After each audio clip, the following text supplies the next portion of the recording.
But you would think that this would be a burglary that police would throw resources at, yet they Yeah. know nothing.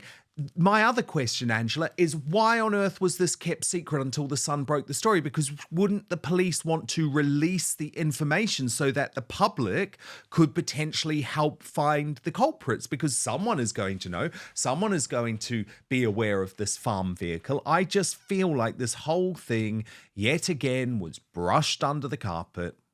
Yes, we can't have that. We've got to be informed. It's very important. And they're trying to shut us up. And I hope that, more and more of us will be determined not to be told to be quiet. We won't. We need to know this is our country. This is our royal family. Can I just get your reaction to this news that there was a security scare at Windsor Castle?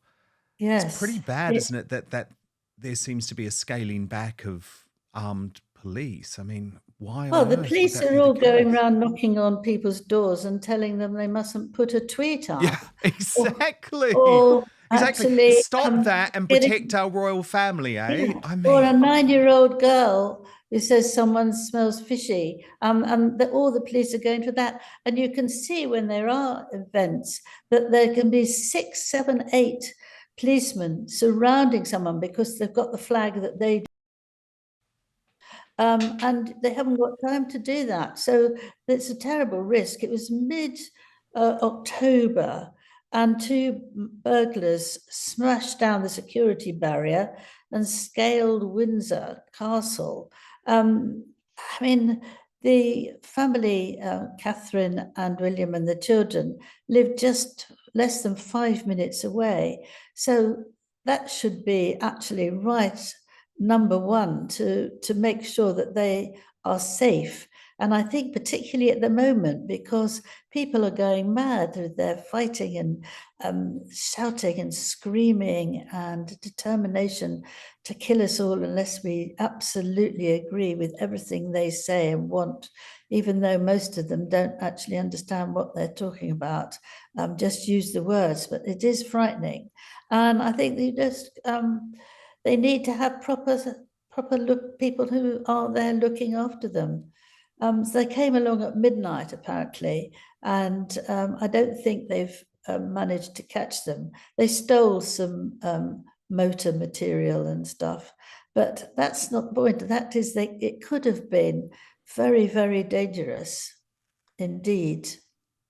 oh my God, I know. I know. And I mean, Angela, remember, this came just after the Sun on Sunday newspaper had revealed that there were no longer armed police at one of the entrances to Windsor Castle. Now, I know good on the Sun for this form of journalism, but the worry is aren't you advertising to bad, nefarious forces that actually accessing Windsor Castle, and we have to remember the King and Queen were not in residence, but William and Catherine were with their young family. And this has now been advertised to people who maybe have very bad intentions. And we know Yes. that in recent years, there have been people who have tried to commit terrorist atrocities against the royal family. Yes, I mean, they've got to be looked after for goodness sake. And it's a priority to have enough people so that they are safe. And it's shocking that that's gone by without that happening. Really shocking. I hope now that there will be more of them, and they stop banging on doors and telling you you mustn't say a word because they don't like it. What's more important, for goodness sake? I know, I know. Well, what is more important should be protecting our royal family. Of course, it should be. Yes, And remember, they absolutely. are within the grounds of Windsor Castle. What's so appalling about this, Angela? And I think it absolutely speaks to the issue that you raise, which is about the focus of police. William and Catherine have no idea if the police have had any luck finding anyone all of these weeks on, because the police seemingly haven't found anyone. Now, you could argue, well, that's how all of us feel, because we know now that if the police are called to a burglary, they're very unlikely to show up. Actually, even if they do show up, the number of burglaries solved in most parts of the UK is under 10%. Under 10%. But you would think that this would be a burglary that police would throw resources at, yet they Yeah. know nothing. My other question, Angela, is why on earth was this kept secret until the Sun broke the story? Because wouldn't the police want to release the information so that the public could potentially help find the culprits? Because someone is going to know, someone is going to be aware of this farm vehicle. I just feel like this whole thing, yet again, was brushed under the carpet. Yes, we can't have that. We've got to be informed. It's very important. And they're trying to shut us up. And I hope that, more and more of us will be determined not to be told to be quiet. We won't. We need to know this is our country, this is our royal family, and we do. But first, don't eat breakfast, okay? Until you learn about caloric bypass. Your breakfast is setting you up for the entire day to either gain weight or lose it. The term breakfast literally means to break your fast that you started the night before. About 4 hours after you eat dinner, your body switches from the nutrients we get from food to the stored glycogen we have in our body. Once glycogen stores are depleted, typically after 8 to 12 hours of fasting, the body shifts to burning fat for energy. Fatty acids are released from fat stores where they are converted into ketone bodies through a process called ketogenesis. Then, when you eat breakfast in the morning, the body starts the cycle again. This is where the caloric bypass comes into play. Dr. Gundry, a heart surgeon in California, learned that if you break your nightly fast with something called MCTs, or medium chain triglycerides, you can actually keep burning fat throughout the day and use it for energy. But there are specific types of food that contain these MCTs. Using this breakfast breakthrough, he was able to lose 70 pounds just through diet. And check this out, he did it in his 60s. You can find out all about it and his exact method by going to thehealthyfat.com/outspoken. Let me repeat that, www.thehealthyfat.com/outspoken, or you can click on the link in the description box below, or in the QR code, actually. Use the QR code, point your phone to the screen, that sort of thing. It's important to remember that everyone's body processes fat differently, and it all depends on your unique metabolic type, which is why in the video he released for my special viewers, he talks all about it. It really is quite fascinating and might change the way you think about health. Go to thehealthyfat.com/outspoken or click on the link in the description box below.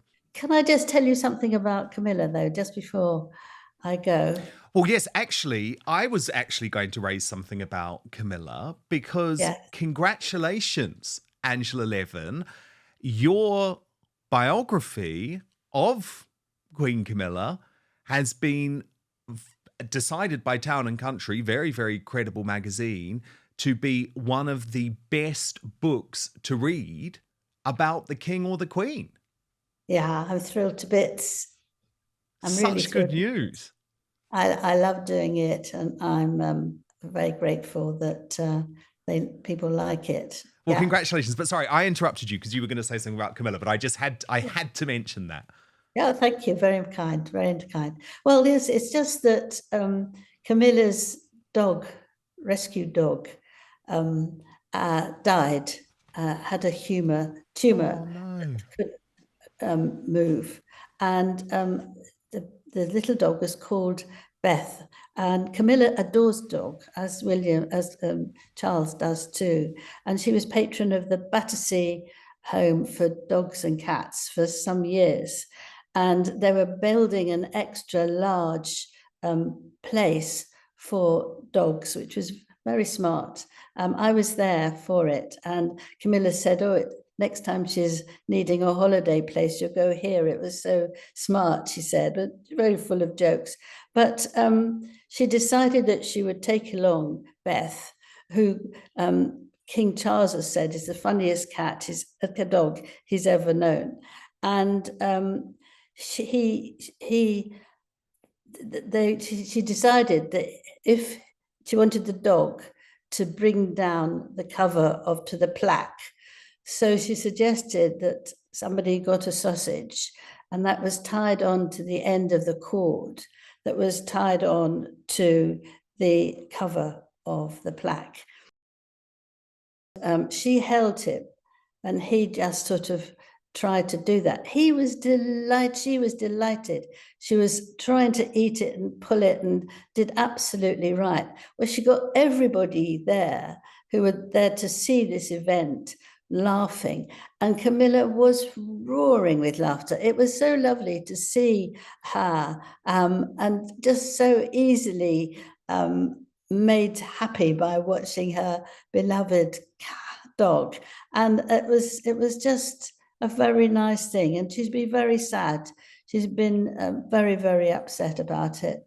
But poor dog, he had to pass away. I wonder if she'll get another one. It'll be quite hard to replace. They do have a second one, and that's really more for King Charles. But they go off walking together with their two dogs, having a lovely time. But that was one of the funniest things I've ever seen, because it wasn't sort of a carnival or anything like that. It was just a woman who loved her dog and wanted him to show off and do something that she couldn't do because he'd do it better. Oh, such beautiful insight, Angela. And actually, my heart goes out to Camilla, because losing an animal, oh my goodness. It can be heartbreaking. Yeah, I think people who don't have pets probably don't understand. Yeah. But pets are just, they're like part of the family, and that will be really heartbreaking for her. And obviously, it's been a difficult year as well. So you don't want to have to go through something like that at the end of such a difficult year. But that said, if you want to know all about Queen Camilla, you've got to read Angela Levin's book, which is now in one of the lists of most recommended books if you want to learn about the King or the Queen. And this is why we have Angela Levin as our brilliant, outspoken royal mastermind. And Angela, you'll be back with much, much more for us on Friday. Yes, lovely. Thank you. Can't wait to see you then, Angela. Thank you. Bye-bye.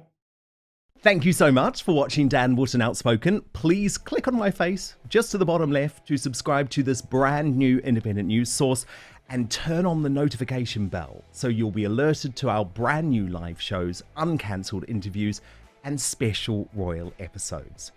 Outspoken is also now available as a podcast, so you can listen to the show every weekday on the go, wherever you are.